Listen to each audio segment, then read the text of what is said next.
Hi guys, welcome back. I've got a really cool experiment to do today and one I've been looking forward to doing for a long time. Now, never before in the history of field target has any particular pellet been as legendary and as fondly remembered as the crosman premiers of old. Now, we've been really lucky. We've been donated a box of the originals from June 20th, 2008. Now, we have used the modern premiers. These are the tinned ones that you can buy quite readily nowadays. They're not bad, not great, but they're certainly don't live up to the reputation of these ones that we've got here. So we're going to test these side by side. There's a good bit of wind running today, which is great. I want to monitor the wind drifts on these and see whether or not they live up to the hype of old. Now, these are quite hard to come by nowadays, especially at this age. What's that, 2008? So that's what, 16 years old, something like that. Getting on a little bit. We'll get these opened up the farm, and later on I'll get you some nice photos to have a look at these. So let's get up the farm and give them a go, shall we?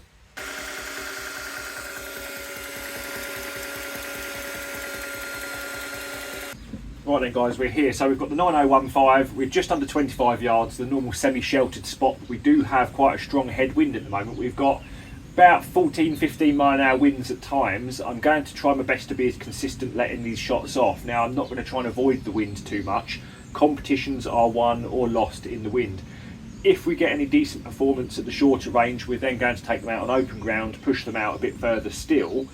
Then we can monitor the wind drifts, because even if these aren't necessarily, say, bench rest accurate at this sort of range, for competition shooting, for pest control, the most important individual thing for me is that they are consistent in the wind, that I can learn how to judge them, to aim off accordingly. That for myself is the most important. I would quite happily sacrifice a small bit of group size at the closer ranges if I know when I'm pushing the ranges out 45 yards to 55 yards that they're consistent in the wind. So we'll see. We're going to start with the newer premiers. So these are just under a year old. These we've used before actually. They were okay. They certainly weren't the best, but they definitely weren't the worst, and they're quite reasonably priced still in the grand scheme of things. So we're using the 9015 today mainly because of the loading arrangement on this. I'm thumbing the pellets straight into the barrel itself, directly into the rifling. Doing it that way means that I can feel immediately if there's any that are tighter loading, which means they're probably oversized, or if they're going looser then they're undersized. Just a good way of telling, as opposed to sitting there and measuring them all out. We're going to run them straight from the tin, get a few groups off with these, and then we're going to swap over to the vintage one. And now we've got a plane coming over.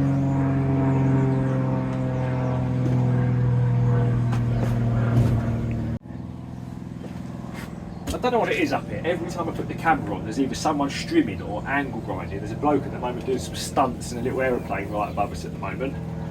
But let's get cracked on. Left hand side of the card, the GoPro is on. Right, they're fairly tight to load in there. So I've got the glove on. This just cuts out the pulse movement from my hand, especially since I chopped it. It's a lot more sensitive now than it ever has been. Slightly higher magnification than usual. Going to shoot at 25 mag just because I can. See if that makes a difference. And the scope was zeroed up for the JSB heavies, as you've probably seen before. So just top left, just run a few off and see how it goes. Right, so the first one's dropped a little bit low. Now we'll most likely find that after the first half a dozen they will settle down. Whether or not they'll be anywhere near the point of impact of the heavies is yet to be seen, but I can't remember what we shot through this last time. What was it? Oh, it was the slugs, wasn't it? Okay, so we'll probably need to run a few of these through before they settle down.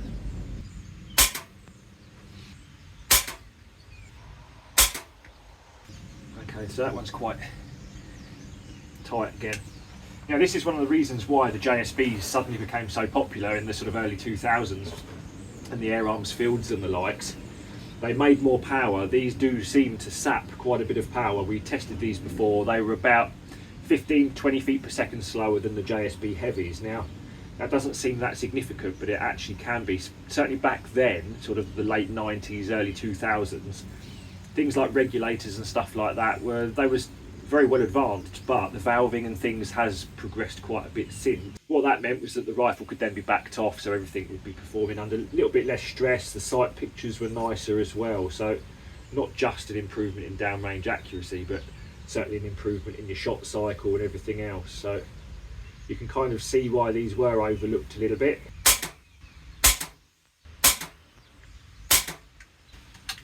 Well, there seems to be certainly two distinct little groups there. Now some of these newer ones have got quite an obvious seam on the head. Now, if we've learnt anything with pellet damage and things like that, damage to the heads and inconsistent heads give a far worse result downrange than skirt damage does. So it could well be that we've got some that are more obviously, or more poorly formed if you like. Picking through the sort of can of them, they all look fairly similar, but on loading you can feel these really minor differences between them. Wow, and that one skewed way off. Well, they seem to be getting progressively worse. Yeah, this is interesting because under the head, so the rim of the head where it starts the midsection if you like, the waist of the pellet, you can see that there's quite a bit of extra flashing on some of these. And that one was really tight. Right, that'll probably do it for these, to be honest. We've used these before, so last time we shot them, the groups that we were getting were just under a centimetre. Now, with the wind as it's sort of swirling around, if we was aiming off and making allowances for the wind, just giving it a tiny smidge here and there, we could tuck them into a slightly tighter group. But for the sake of testing, we haven't been aiming off, just punting them down the middle, letting the wind do its thing. So we're going to swap over now to the vintage Premiers. We're going to get the cameras all swapped about a bit, and we'll see how they run. The most important thing for me is how consistent they are in actual manufacturing tolerances, because even the best barrel in the world can't make up for misshapen pellets, regardless of what people are trying to tell you. Consistently made and manufactured ammunition is the single most important thing. Regardless of how expensive your rifle is, it doesn't matter. If your pellets are all over the place, and especially if they've got odd sized heads or flashing around the heads, that really is no good, regardless of what barrel you've got or regardless of how expensive your rifle is. So let's get everything swapped over and see whether they're as good as we remember them being, eh? The joys of trying to film stuff. That just said SD card error. It looked like we only got 3 and a bit minutes of filming there. Bugger. Don't know whether you'll have seen the rest of it, but here's the card that we've just shot. Started quite wild, got a bit more wild than it came on now. We have used these before. Just under a centimetre wide, that's about right. And as I said, the wind is swirling around over the top of us, so a little bit of windage spread there is absolutely acceptable. If I was making some minor allowances and aiming off a tiny bit, we could just about keep them all in one of these squares if we're really lucky, but keeping them all within the red circle is what I'd be aiming for. Of course, I haven't adjusted from the point of impact of the JSB heavies, I'm not going to, but we're going to swap over to the vintage Premiers now. I'm going to have to keep an eye on the GoPro to make sure we get some good footage of that, but luckily we have shot these before, done a whole video on those, so let's get the old bad boys on the go. Right, here's the original beasts. June the 20th, 2008, dieA. Let's see what these look like, shall we? I'm just going to use the lid of the other tin. What's mental, look, they all fall out. You'd sell, like, you buy them in a box like this, and a lot of them would always fall out. You keep these in your gun bag back in the day, there'd all be pellets spewing everywhere. However,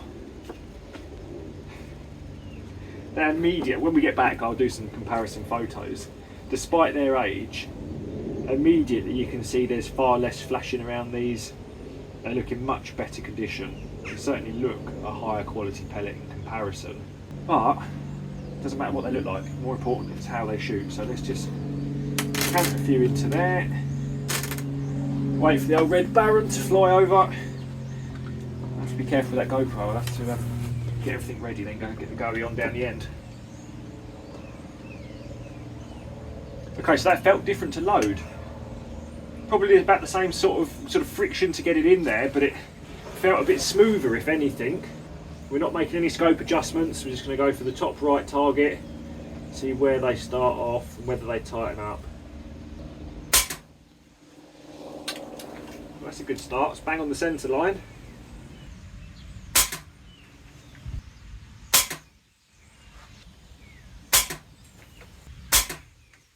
Let's just give the scope a few clicks. See if we can take the middle out of them red circles. We should be able to do that quite easily even in this breeze, if these are accurate enough. So we'll move over to the left of the one we've just shot, just giving the scope a few clicks upwards.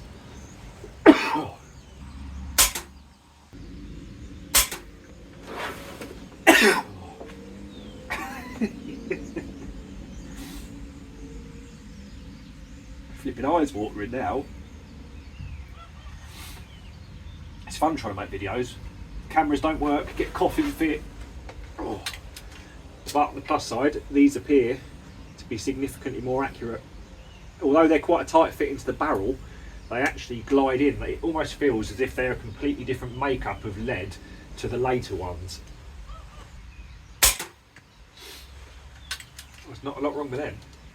Now, of course, every barrel is going to perform differently. We know that. You could have two seemingly identical guns.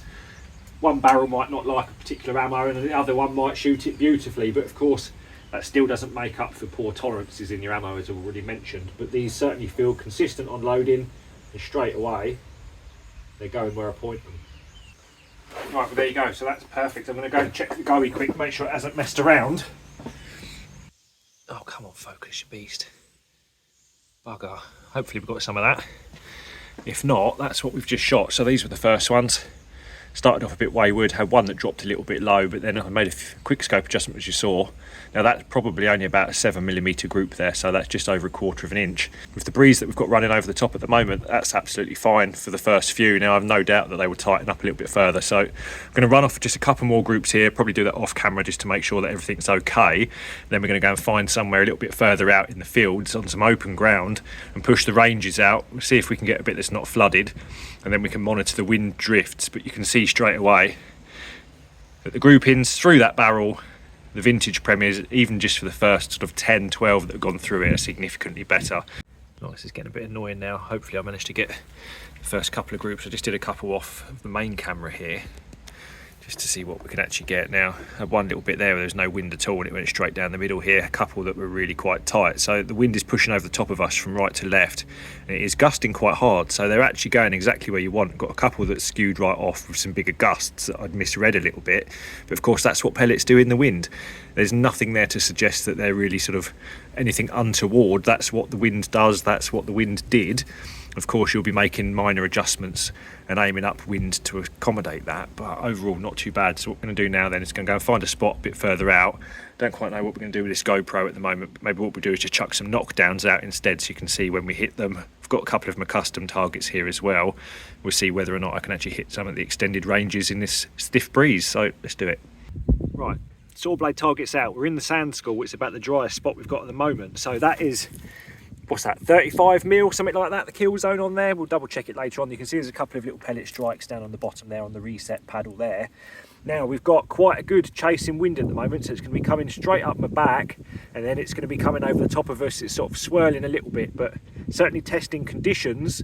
To start with, I'm just going to run a couple of shots off, aiming at the target just to monitor the wind drift, and then I'm going to take control and see whether or not we can actually hit that target, because I really want to see how consistent these are downrange and whether or not they're going to take much time to actually get accustomed to them, whether or not there's any weird sort of flyers or anything like that. So good challenging conditions. First time out this year at some of the longer ranges, out in the wind. Be a nice little test on film. It's just a bit annoying that the GoPro's not playing ball, but hopefully you should be able to see this. I'll put the camera alongside so hopefully you can see some of what's going on. Right, it feels strange to be back in this corner again. This seems to be where we end up most springs. Hopefully I don't keep the tripod there. So all I've done at the moment is just adjusted the focus distance on the scope. I haven't made any elevation changes or anything like that. Just going to aim smack at the target. Now, if you remember back last year when we were shooting in here, I'm sort of tucked in the corner. The wind is pushing over the top of us. It's sort of actually in the middle, there's quite a lot of breeze, whereas where we are at the moment, unfortunately, is fairly sheltered. But through the central section of the range, there's an awful lot of wind, and you can see it's swirling all over the place. So the first couple of shots, I'm just going to literally aim dead on the centre of the target and monitor the drifts and the drops, and then see whether or not I can actually drop it. Well, that's pretty good. 1.5 dots of drop from a 25-yard zero. It's not too bad at all. Little bit of wind drift. We only had about 0.5 dot of drift, so that should. We'll do the same again. The one that I've just taken has just landed just to the right of the reset paddle at the bottom. You'll be able to see the fresh splat. I'll run you down there in a moment. Just going to take another shot at exactly the same place on the target. See if we can stack a pair on top of each other. No. It's a bit annoying the camera's not on down there.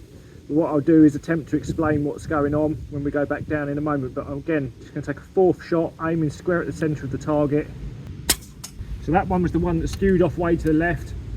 Whether or not you could tell with the flag at that time, but the wind had spun round slightly. So what I'm going to do now is attempt to actually drop the target in the middle. I'm just going to hold over, I'm not going to adjust the elevation on the scope. See what happens. Giving it 1.5 mil dots of hold over. I'm actually at the moment aiming at the left hand edge of it. We dropped it straight away. Right, let's go and have a quick look down there. GoPro's shat itself again. So not only did we shoot it a couple of weeks ago, it's now messing around. It's brilliant. Don't worry, I'll fast forward this bit. Of all the days for the GoPro not to be working, we got that on the first attempt at actually aiming for it. Now these were the 2 pellet strikes that were already on the target, so I was aiming at the middle of the target to start with. We were getting just over 1.5 mil of drop, which gave us an elevation line of about here. You can see that they're all broadly on the same elevation line, just the windage was moving them around. Now the wind is swirling back and forwards, as you can see from the flag. We did get this one random one that dropped a little bit lower, but I disregarded that. Maybe I pulled it, maybe the wind had done something a bit weird, never know. Anyhow, gave it 1.5 mil hold over, aimed up the top here, off to the left, wind curled it in, dropped it. So pretty good, everything seems to be as it ought to be. I'm going to have a few more shots at this while we're out. Sun's out, it's nice to be out here.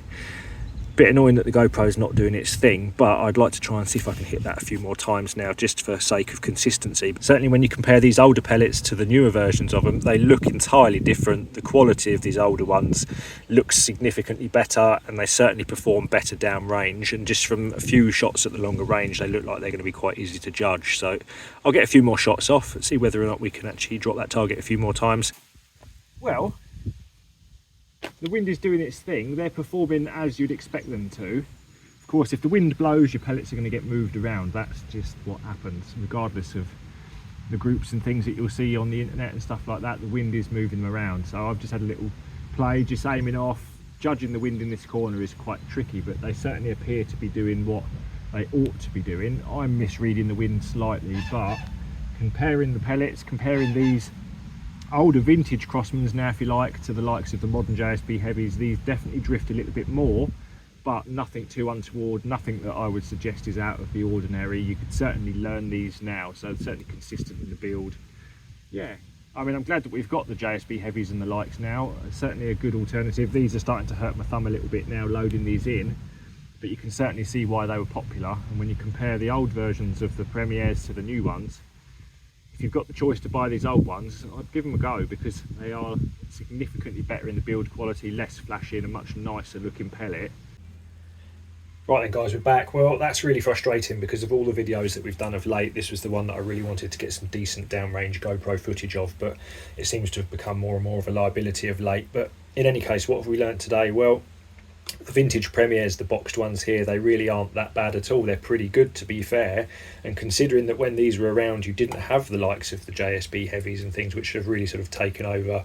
These and the H&Ns are pretty much the 2 sort of top target pellets, but these are really good.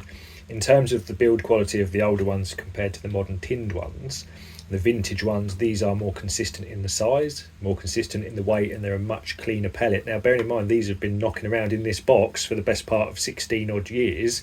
They're still in very, very good order. It's a bit unfortunate, really, I guess, cost cutting, whatever, to get these down. I mean, the modern Premiers, they're relatively inexpensive compared to the JSBs. Now, some of you are going to say, well, yeah, obviously every barrel's different. Yeah, that is true. You can have 2 guns almost identical. They will prefer potentially different pellets. However, even the best barrel in the world can't make up for slack manufacturing tolerances. We've used these before. We were getting sort of scattered groups in the elevation. These are all over the place size-wise and weight-wise. So, of course, that downrange translates to sort of stringy groups all over the place. These were much better, much smoother loading, and far more consistently made. And I'll be also quietly confident that the makeup of these pellets, in terms of the lead formulation, these are slightly softer even than these are. So these went and loaded much nicer. It certainly hurt my thumb wedging the new ones in. These glided into the back of that barrel lovely. Unfortunately, of course, with the downrange footage, we didn't really get anything there, but at 45 yards, these were very consistent in the wind.